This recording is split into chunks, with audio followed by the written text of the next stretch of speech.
अस्सलामुअलैकुम।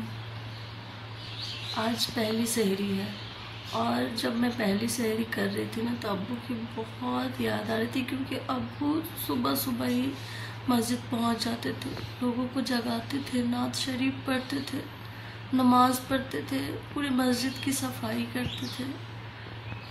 अब्बू आपकी भी ना एकदम मस्जिद सूना हो गया है। अब्बू मस्जिद के दरवाजे सूने हो गए हैं। अब्बू मस्जिद के भी दरवाजे सोने हो गए। अब्बू हमारा घर तो सोना हुआ ही है, लेकिन मस्जिद के भी दरवाजे सोने हो गए हैं।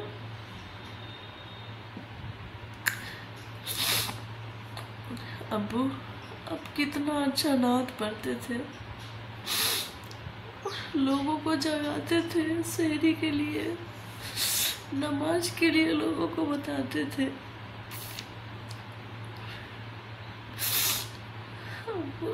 अब चले गए।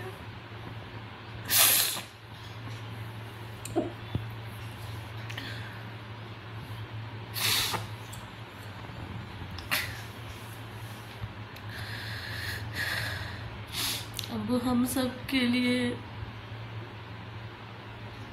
दुआ कीजिएगा अल्लाह से। अल्लाह हमारे दिल में भी नमाज और कुरान पढ़ने की तौफीक दे। अल्लाह नेक राह पर चलने की तौफीक दे। जिस तरह से आप नेक रास्ते पे चलते थे, वैसे ही अल्लाह हम सभी को नेक रास्ते पे चलने की तौफीक दे। अल्लाह अब मैं भी आपके लिए बहुत दुआ करती हूँ। अल्लाह आप जाने अनजाने में जो भी गुनाह किया है, अल्लाह आपके गुनाहों को बख्श देंगे, आपको जन्नत नसीब देंगे। अल्लाह जन्नत के दरवाजे खोल देंगे, जन्नत में आला से आला मकाम देंगे अल्लाह, क्योंकि आपने गुनाह नहीं किए हैं। अब्बू हम बहुत नेक इंसान थे। आप सुन रहे हैं ना अब्बू? आप इंशाल्लाह ज़रूर सुन रहे हैं आप कि आपकी बेटी आपके लिए कितना दुआ कर रही है। और प्लीज़ आप लोग भी उनके लिए दुआ कीजिएगा। जिन तक ये वीडियो पहुंचती है, आप लोग भी उनके लिए दुआ कीजिएगा।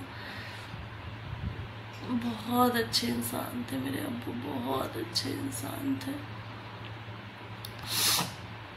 अब्बू हमेशा हम लोगों को सुबह सुबह उठने के लिए बोलते थे। अब्बू हमेशा बोलते थे कि सुबह सुबह उठनी चाहिए, सुबह सुबह उठ के नमाज़ पढ़नी चाहिए, कुरान की तिलावत करनी चाहिए। इससे अल्लाह बहुत खुश होते हैं और हमारा जो भी गुनाह होता है ना, वो अल्लाह माफ़ करते हैं। अगर हम सुबह उठ के अल्लाह से जो मांगे, जो दुआ करे, वो अल्लाह कबूल करते हैं। और सच में अगर आप सुबह सुबह उठ के नमाज़ पढ़ के अल्लाह से जो दुआ मांगते हैं, वो कबूल होती है। और अब्बू हमेशा हम लोगों को यही बोलते थे कि सुबह उठा कीजिए, आप लोग सुबह उठ के नमाज़ पढ़ा कीजिए, कुरान पढ़ा कीजिए। इससे आप भी बहुत अच्छा फील करेंगे, आपको भी सुकून मिलेगा और आप जो दुआ मांगेंगे वो कबूल होगा। ये चीज़ें अब्बू हमेशा हम लोगों को बताते हैं। अब्बू 3 बजे उठ जाते, और ऐसे रमज़ान की बात ही नहीं कर रही हूँ, ऐसे डेली भी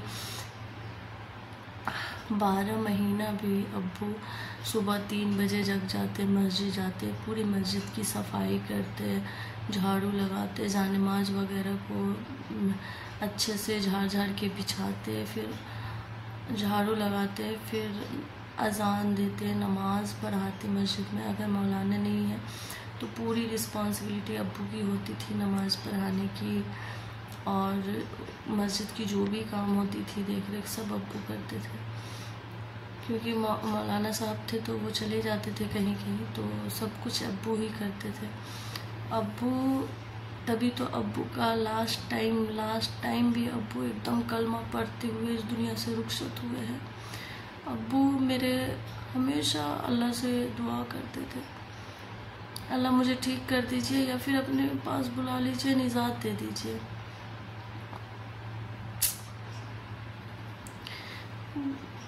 बहुत याद आ रही है अब्बू की, बहुत याद आ रही है। अल्लाह हाफिज़।